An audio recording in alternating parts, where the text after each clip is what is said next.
Assalamualaikum guys, apa kabar semuanya, kembali lagi bersama SK Studio. Setahun lebih sudah kita nggak bertemu ya. Mudah-mudahan teman-teman semua dalam keadaan sehat. Seperti biasa guys, film kita kali ini masih tentang manusia serakah. Ketidakadilan yang mana hukum bisa dipelintir dan ditekuk oleh orang-orang yang berkuasa dan beruang. Judul filmnya Paka Komersial yang dirilis tahun 2022 kemarin. Dan dibintangi oleh Gop Hee-chan, Satya Raj, dan Rashi Khanna. Oke lah yuk, tanpa berlama-lama langsung saja kita hantam ke plotnya.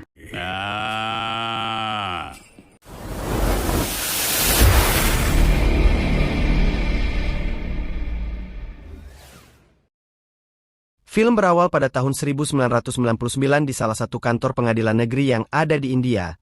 Seorang hakim bernama Surya Narayana terlihat dilema dengan perkara yang sedang dia tangani.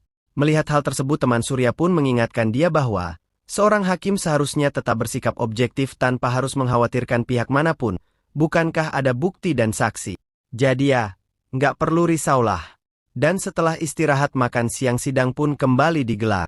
Jadi perkara pidana ini diajukan oleh seorang gadis bernama Amulya terhadap seorang pengusaha dan juga ketua perguruan tinggi bernama Vivek.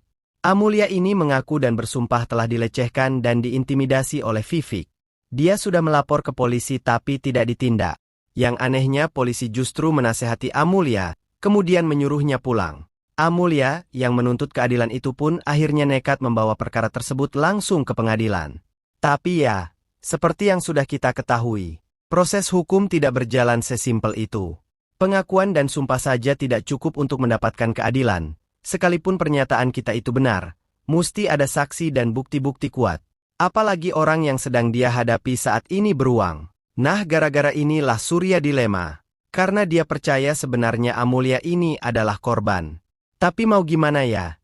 Karena Amulya tidak mempunyai cukup bukti dan saksi kuat untuk menjerat Vivek. Sementara Vivek dan pengacaranya sudah menyiapkan bukti dan saksi untuk menyangkal semua tuduhan tersebut. Bahkan mereka menyerang balik dengan menuduh Amulya sengaja mengskenariokan kejadian itu untuk memeras Vivek. Dan akhirnya berdasarkan bukti-bukti dan saksi, hakim memutuskan bahwa tuduhan Amulya tidak berdasar. Pengadilan percaya bahwa Amulya sengaja melakukan semua itu demi uang. Oleh karena itu, untuk memperingati Amulya, dia pun dijatuhi denda sebesar 50.000 rupiah. Boro-boro dapat keadilan yang ada malah dibikin malu. Akhirnya Amulya pun menyalahkan hakim. Surya yang khawatir secara pribadi mendatangi Amulya untuk memberikan bantuan berupa surat rekomendasi buat Amulya menjadi asisten dosen kenalannya. Tapi Amulya merasa hal tersebut nggak ada gunanya. Amulya tetap menyalahkan Surya. Namun jika Surya tetap ngotot ingin membantu, Amulya meminta Surya untuk menanggalkan baju kehormatannya tersebut. Karena menurut Amulya, Surya tidak layak berada di dalam sistem peradilan saat ini. Dan, baru saja Surya sampai di rumah, datang kabar kalau Amulya tewas gantung diri. Yang mana polisi meminta Surya supaya tidak datang dulu ke rumah Amulya, karena publik berasumsi kematian Amulya disebabkan oleh keputusan Surya di pengadilan. Karena semua kejadian itulah, akhirnya Surya pun memutuskan untuk mengundurkan diri dari hakim. Dan untuk menafkahi keluarganya, Surya membuka toko kelontong. Surya memulai kehidupan barunya dengan penuh rasa penyesalan dan kebencian kepada Vivek. Puluhan tahun sudah dia berkecimpung di dunia hukum yang seharusnya Surya bisa meniti karir dengan cemerlang, namun seketika menjadi sirna. Tapi tenang, karena anaknya Ramachandran alias Lucky sangat tertarik dengan bidang hukum yang akhirnya berhasil menjadi seorang pengacara. Dan Surya menaruh harapan besar kepada Lucky untuk memperjuangkan keadilan dan membantu orang-orang yang lemah. Contohnya seperti yang sedang ada di berita saat ini, di mana sejumlah warga komplain ke sebuah perusahaan pengembang mitili konstruksi karena telah menipu dan menyerobot tanah milik warga. Dan Surya berharap supaya Lucky bisa membantu mereka. Kata Lucky, tenang aja karena dia akan berjuang untuk memberikan keadilan kepada mereka yang lemah. Tidak peduli seberapa kaya pun lawannya. Yang penting pertemukan saja Lucky dengan salah satu dari mereka, pasti Lucky akan membantunya. Kemudian Lucky menemui klien yang sudah menunggunya dari tadi. Dan lagi-lagi kasusnya tentang sengketa lahan. Kali ini antara pengusaha dan gangster. Sebut saja Kumar. Pihak dari pengusaha mengaku telah berunding dan melapor ke polisi tapi tidak ada hasil. Menurut Lucky, kalau kasusnya seperti ini, dibawa ke pengadilan sekalipun nggak akan ada ujungnya. Maka dari itu Lucky ingin kasus tersebut diselesaikan di luar pengadilan. Walaupun agak ragu, Kumar tetap menanyakan berapa biayanya. Kata laki di kediaman mantan Hakim Surya Narayana, untuk sebuah keadilan jangan pernah bahas-bahas soal biaya.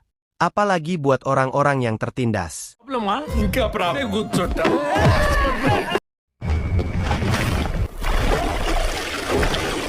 Akhirnya OTW lah Laki mengurus masalah tersebut yang ujung-ujungnya dikejar-kejar oleh geng Pasha. Laki langsung melapor ke polisi yang terlihat santuy bingit. Tapi Laki dicuekin Pak Pol. Yang ternyata si Pak Pol sudah kong kali kong dengan geng Pasha. Akhirnya baku hantam pun tak terhindarkan. Dengan senang hati Laki mengacak-ngacak preman tersebut. Jangankan mematahkan tulang mereka. Modarin mereka sekalipun Laki siap dan dia percaya tidak akan masuk penjara. Karena menurut undang-undang di sana membela diri bukanlah tindakan kriminal.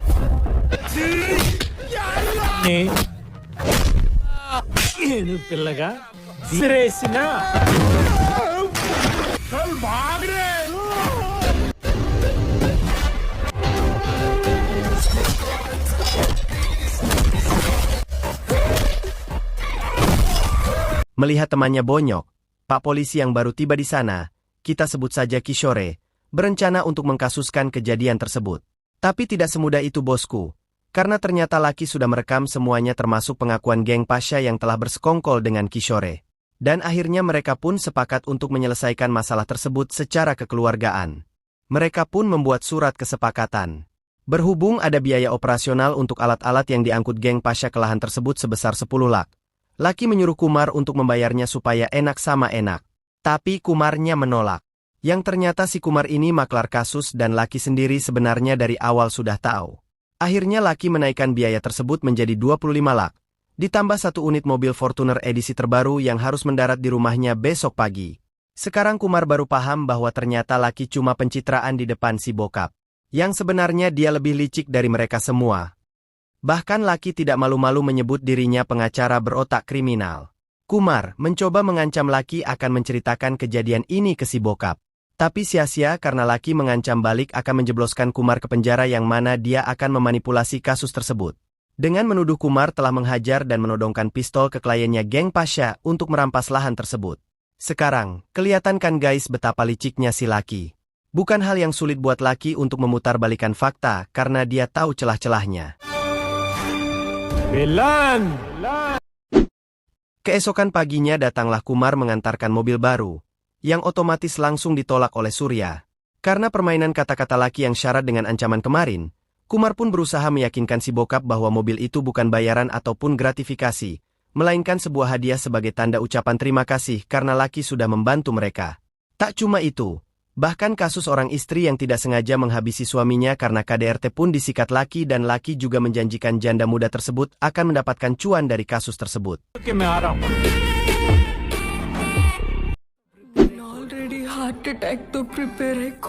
Di sisi lain seorang artis sinetron bernama Jansi baru saja menyelesaikan akting terakhirnya di serial tersebut.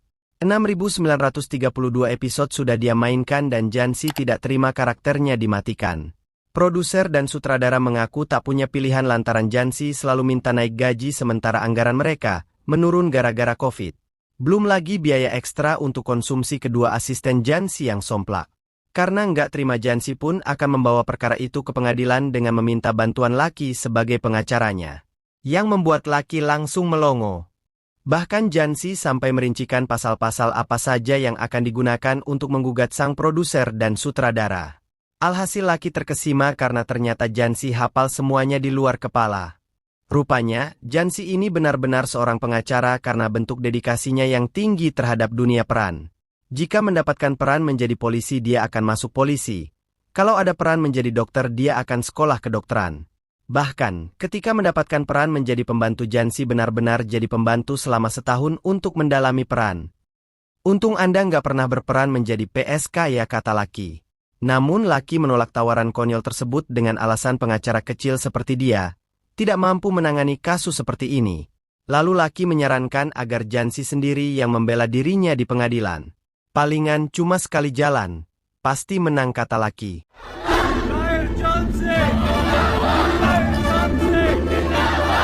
Karena lebih dari setengah umurnya dihabiskan di tempat syuting dan terlalu mendalami peran, Jansi dan asistennya tidak bisa membedakan mana yang kenyataan dan tempat syuting. Kemudian sidang pun digelar. Dan lucunya, si produser mengaku telah menghabisi banyak orang, bukan hanya pengacara. Bahkan polisi hingga rombongan pejabat pun pernah mereka ledakan. Tapi nggak pernah tuh dilaporkan. Alhasil hakim pun bingung, yang akhirnya dijelasinlah kasus ini oleh laki yang membuat hakim cukup kesal. Karena membawa kasus yang tidak berdasar ke pengadilan, sebagai penggugat Jansi dijatuhi denda 100 lak. Dan sebagai pengacara, dia terkena pelanggaran pertama. Oleh karena itu pengadilan memerintahkan Jansi magang dengan pengacara senior untuk mempelajari argumen-argumen di ruang sidang. Kemudian untuk kedua asisten Jansi dijatuhi hukuman penjara selama 1 bulan karena mereka telah membuat gaduh di tempat suci. Karena terlalu memaksa, mau tidak mau akhirnya laki terpaksa menerima Jansi menjadi asistennya.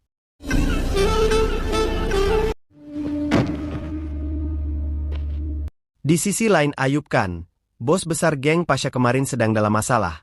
Lantaran saudaranya ditangkap karena kasus pembunuhan. Kemudian ceritalah anak buah Ayub tentang si laki. Awalnya Ayub sedikit ragu. Tapi karena keahlian laki yang pintar melobi, dia pun berhasil meyakinkan Ayub.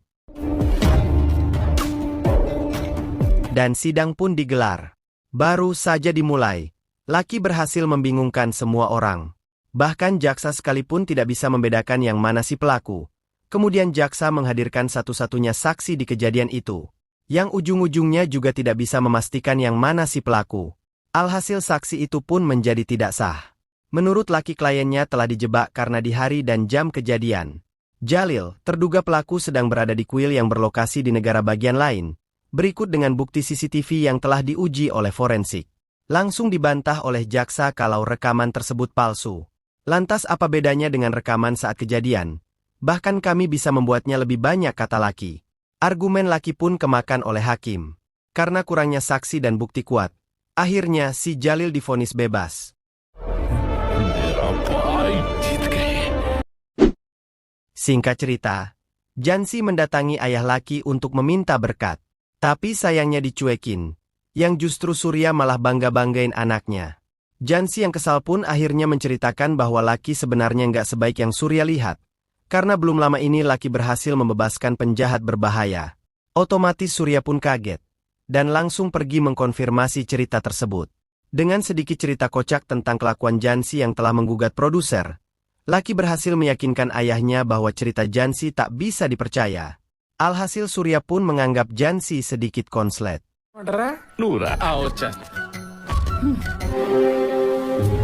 Di malam harinya, Surya berhasil menemukan korban penyerobotan lahan yang ada di berita Tempo Hari. Namanya Anji. Berhubung suasananya sekarang cukup mencekam, laki menyuruh Anji untuk bersembunyi sementara waktu dan sisanya akan diurus oleh laki. Alih-alih serius menangani kasus Anji, laki justru memanfaatkan kondisi tersebut untuk mencari cuan. Dia menyuruh asistennya untuk mencari nomor kontak lawan yakni pemilik Mithili Konstruksi.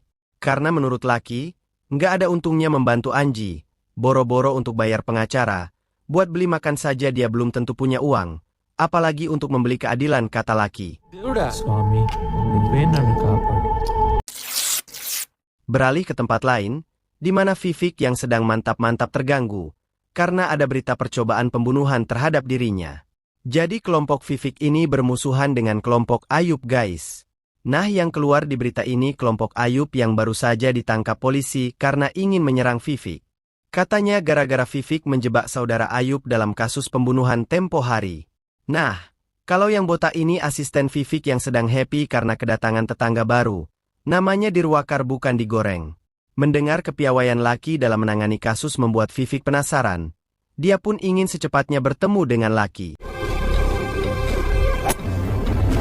Akhirnya, bertemulah mereka yang mana laki dijamu dengan sangat baik. Vivek yang tertarik dengan bakat laki meminta dia untuk menjadi pengacaranya.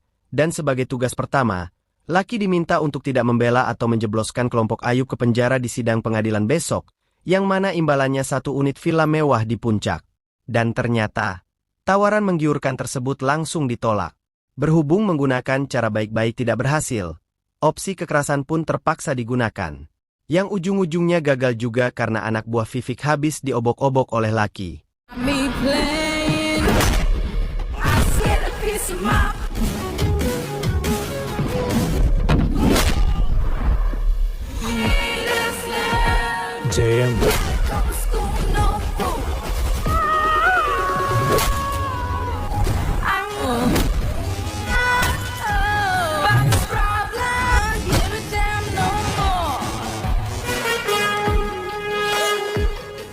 Singkat cerita, Surya dan Laksmi istri Anji datang mencari Laki ke pengadilan. Berhubung Laki sebentar lagi akan mengikuti sidang kasus Ayub, Jansi memaksa Surya untuk masuk dan menonton acara sidangnya dulu sembari menunggu Laki. 25 tahun sudah Surya tidak pernah lagi menginjakan kakinya di pengadilan hingga membuat dia sedikit gugup.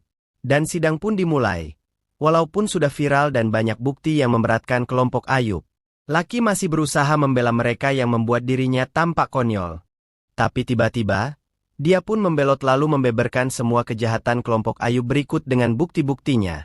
Laki juga mengaku, tempo hari terpaksa menjadi pengacara Jalil karena Ayub mengancam akan menghabisi ayah dan ibunya.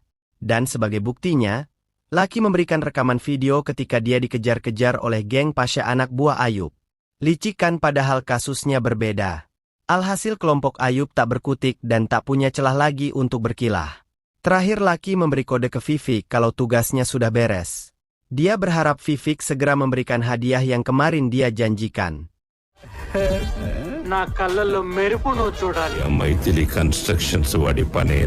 Rupanya Anji diculik.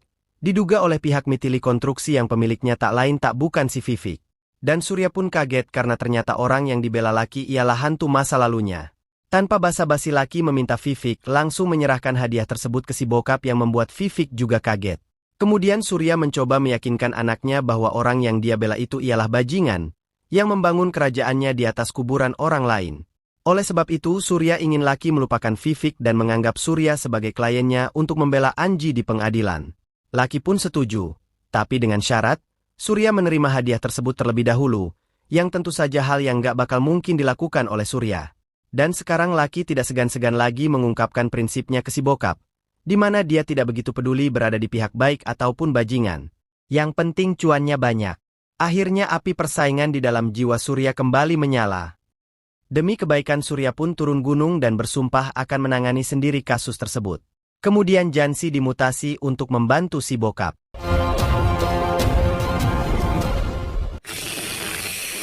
Sebenarnya Vivek masih kurang percaya nih sama Laki.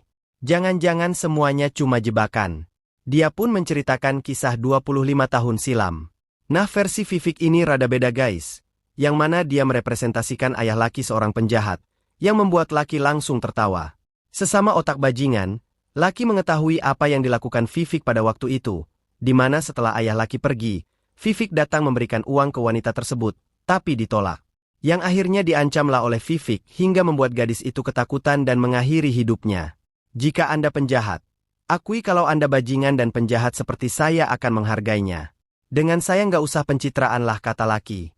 Kemudian Laki berusaha meyakinkan Vivek bahwa dirinya berbeda dengan si bokap, yang dia pikirkan cuma uang dan karirnya. Laki bersedia mengambil kasus Jalil tempo hari, karena dia ingin anak buah Vivek melihat kinerjanya. Dan Lakilah yang menyuruh Ayub menyerang Vivek lalu membocorkannya ke polisi supaya nantinya Vivek sendirilah yang berusaha mencari Laki.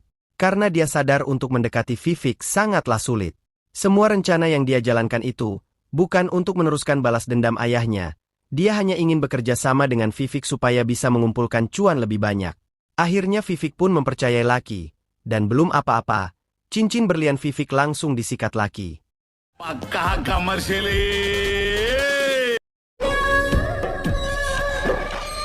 Berhubung di rumah Laki sekarang ada dua kubu yang berseberangan, Jansi membelah dua rumah tersebut dengan garis pembatas, yang mana haram hukumnya bila melintasi garis tersebut. Rencananya, Surya akan melapor ke polisi tentang kasus hilangnya Anji. Namun Laki langsung menghubungi Kapolsek setempat yang korup. Si Pak Pol akan menerima laporan tersebut, tapi tidak akan diproses yang akhirnya Surya hanya dibuat menunggu tanpa kepastian. Jansi pun menyarankan agar kasus tersebut langsung dibawa ke pengadilan. Jika nantinya disetujui, surat perintah dari pengadilan pasti dilaksanakan dan juga ada batas waktu tenggangnya. Singkat cerita sidang pun digelar di mana Laki berhadapan dengan si bokap. Di dalam laporan pihak Surya, satu-satunya orang yang dicurigai atas hilangnya Anji ialah Vivek, sebagai pemilik Mitili Konstruksi. Namun Laki keberatan. Memangnya ada bukti? Karena Laki mempunyai beberapa orang saksi. Setelah melakukan pemeriksaan kepada mereka, baru bisa diputuskan si Anji ini menghilang atau melarikan diri, kata Laki. Kemudian Laki menarik kasus tersebut ke masalah rumah tangga Anji dan Laksmi, yang sudah menikah 5 tahun tapi belum juga punya anak karena Laksmi mandul. Anji yang ingin punya anak pun memutuskan untuk mencari ibu pengganti. Pertama dia pergi ke Ananda, tapi gagal lantaran gak juga dapat anak. Kemudian ke Vimala yang ternyata juga zong, karena kasihan Vimala pun menjodohkan Anji dengan Kanakam. Nah, kalau yang ini berhasil, sedang hamil 5 bulan. Sebagai pelengkap, Lucky menyerahkan rekaman percakapan Anji dan tetangganya, yang mana Anji mengakui hal tersebut. Kemudian bercerita bahwa dia mau pergi ke Dubai untuk mengadu nasib. Rekaman itu bahkan telah diuji secara forensik. Mau tidak mau akhirnya hakim membatalkan kasus tersebut.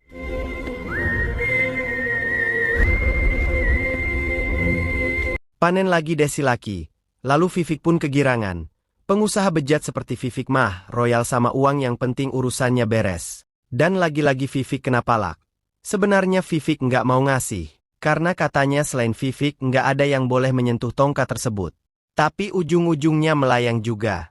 Tak lama kemudian datang Dirwakar yang membawa tetangga barunya untuk melamar kerja namanya Amulya.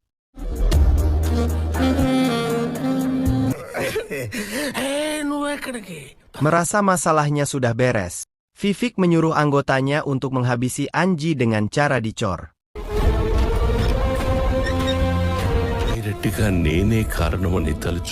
Sementara itu Surya merasa bersalah.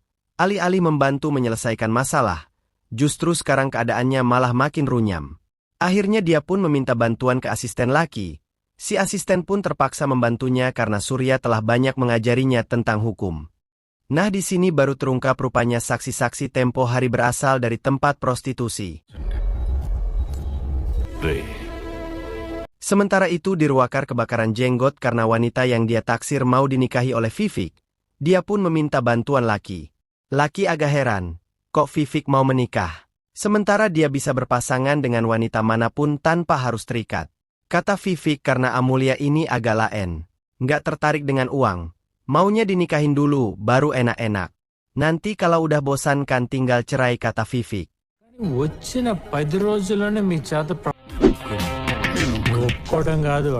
Akhirnya mereka pun menikah yang membuat si botak galau berat. Berhubung tidak ada yang mau memberkati mereka, Amulya pun ngambek. Sementara itu Lucky makin ngompor-ngomporin Dirwakar dengan memberikan obat kuat ke Vivek. Boro-boro happy. Siang pertama Vivek malah gagal total gara-gara bokap Lucky, yang ternyata kembali membuka kasus hilangnya Anji.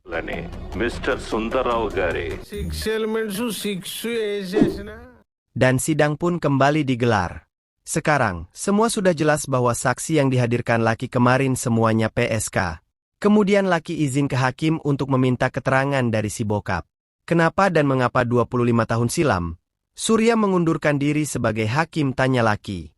Karena orang-orang seperti Vivek, yang mengubah pengadilan layaknya pasar, hingga membuat Surya terpaksa membuat keputusan yang salah. Lu punya uang, lu bisa beli apapun yang lu mau. Makanya Surya mundur. Lantas kenapa Anda balik lagi, ujar Lucky. Kata Surya, karena pengacara-pengacara korup seperti kalian inilah membuat Vivek bebas melakukan apapun. Bukankah kalian tahu kalau orang ini penjahat? Nanti dulu bos. Di sini cuma hakim yang berhak memutuskan dia penjahat atau bukan, kata Lucky. Oh, jadi gara-gara kesalahan yang Anda buat 25 tahun silam, Anda ingin balas dendam. Layakkah Anda disebut mantan hakim? Dan sekarang Anda menjebak klien saya karena Anda tidak tahan melihat kesuksesan yang dia capai, kata Lucky. Lalu Surya pun kesal. Menjebak gimana? Jadi, maksud Anda mereka bukan PSK, kata Surya. Hanya karena mereka PSK, apa mereka tidak memiliki hak untuk menjadi seorang ibu, ujar Lucky. Dia bahkan memiliki surat dari dokter bahwa salah satu dari mereka benar-benar hamil 5 bulan. Lagi pula di sidang sebelumnya Lucky juga tidak pernah mengklaim kalau mereka istri-istri Anji. Dia bilang Anji mencari ibu buat anaknya. Lucky menuduh si bokap telah memaksa asistennya untuk memberikan mobil ke bos PSK, supaya mereka mau memberikan keterangan palsu. Gila nggak tuh? Bokapnya sendiri dijebak untuk memutarbalikkan fakta. Kemudian Lucky menuntut si bokap atas pencemaran nama baik yang seharusnya dijatuhi hukuman penjara. Tapi mengingat usianya yang sudah sepuh dan sebagai anaknya, Lucky memohon agar hakim hanya menjatuhi hukuman tahanan rumah kepada sang ayah.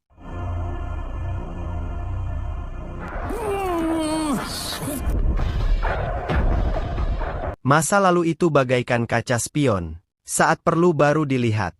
Tapi ketika kita fokus melihat spion saat berkendara pasti bakalan kecelakaan. Salah satu definisi orang pintar zaman now, bukan orang sakti ataupun kebal bacok, tapi kebal hukum. Sekarang Vivek benar-benar mempercayai Lucky, berhubung sebentar lagi Vivek bakal dilantik menjadi anggota dewan, lalu setelah itu menjadi menteri negara bagian. Lucky dipromosikan menjadi ketua juru lobi Vivek. Thank you so much, sir. Thank you. Akhirnya, hari pelantikan pun tiba. Betapa senangnya Vivek karena selangkah lagi dia akan menjadi overpower. Dengan uang dan kekuasaan tak akan ada lagi yang bisa menghentikannya. Tapi mimpinya itu gagal total karena tiba-tiba polisi menemukan mayat yang terkubur di halaman belakang salah satu rumah singgah Vivek. Seketika Vivek pun syok, karena dia tidak pernah melakukan hal tersebut. Yang lebih parah lagi ternyata wanita yang dia nikahi kemarinlah yang menuduh Vivek. Namanya bukan Amulia tapi Shaila Banu. Kata Shaila suaminya dihabisi oleh Vivek, lalu memaksanya untuk menikah agar anaknya bisa selamat.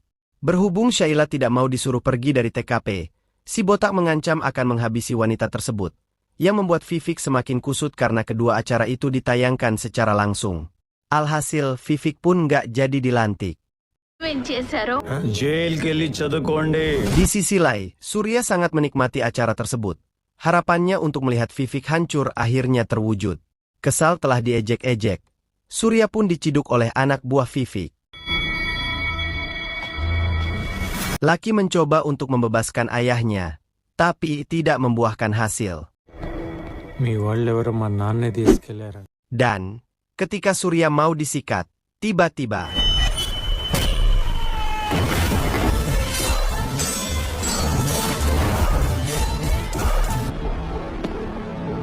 చెప్పులకి బెయిల్ ఎంతవరకు వచ్చింది?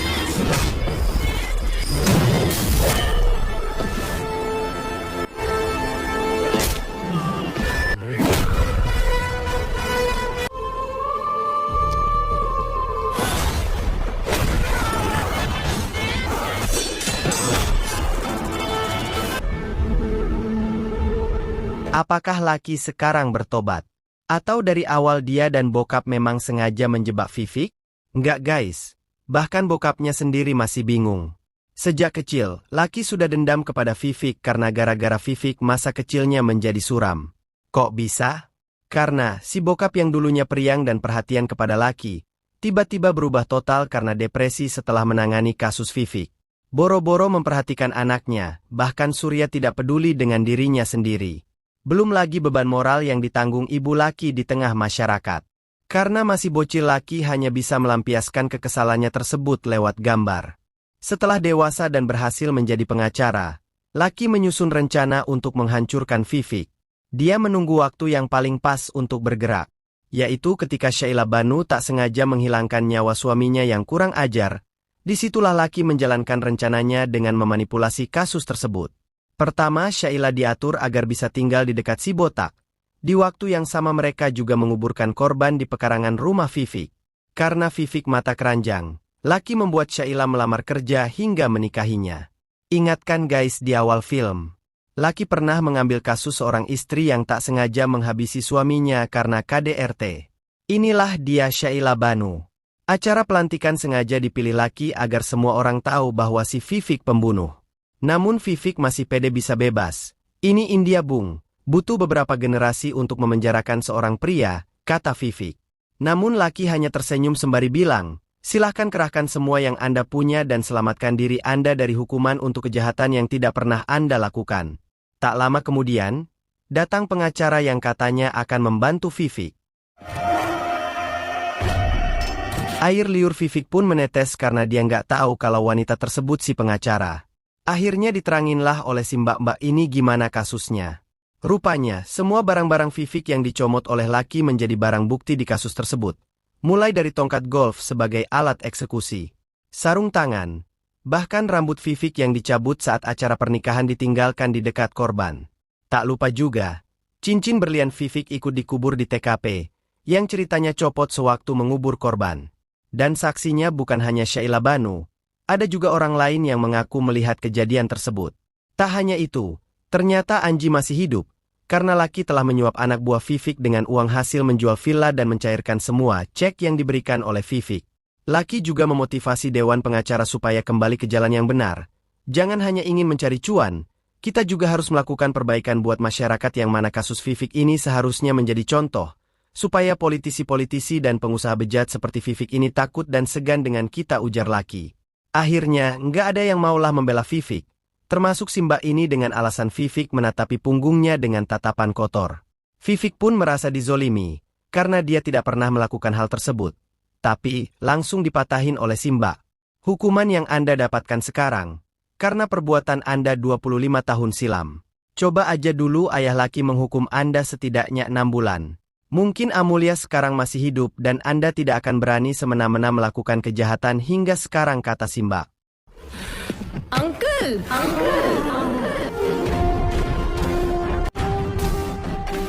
Akhirnya sidang pun digelar. Karena tidak ada celah dan juga bukan keahliannya dalam berargumen, Vivek hanya berceloteh nggak jelas, sembari membanggakan dirinya yang secara nggak langsung membantu Lucky dalam memperbaiki sistem peradilan mereka yang telah rusak. Sistem yang tadinya lebih mengutamakan cuan, sekarang lebih bermoral dan beretika. Vivek yang telah depresi juga melarang hakim untuk membacakan vonis, karena dia sendirilah yang akan membacanya supaya semua orang senang. Di akhir film, Surya meminta maaf karena telah salah menilai Lucky. Kata Lucky nggak perlu. Karena gara-gara si bokap ikut terpancinglah semua rencana Lucky bisa berjalan dengan lancar. Lalu film pun selesai. Pelajaran yang bisa kita petik dari film ini ialah, susahnya mendapatkan keadilan. Tapi buat orang susah. Kalau buat orang kaya mah jangan ditanya. Apalagi punya jabatan. Oke guys, sampai di sini dulu untuk videonya. Jangan lupa like, komen, dan subrek jika menurut kalian video-video kami cukup menarik untuk ditonton. Dan sampai jumpa di video kami berikutnya. Wassalamualaikum warahmatullahi wabarakatuh.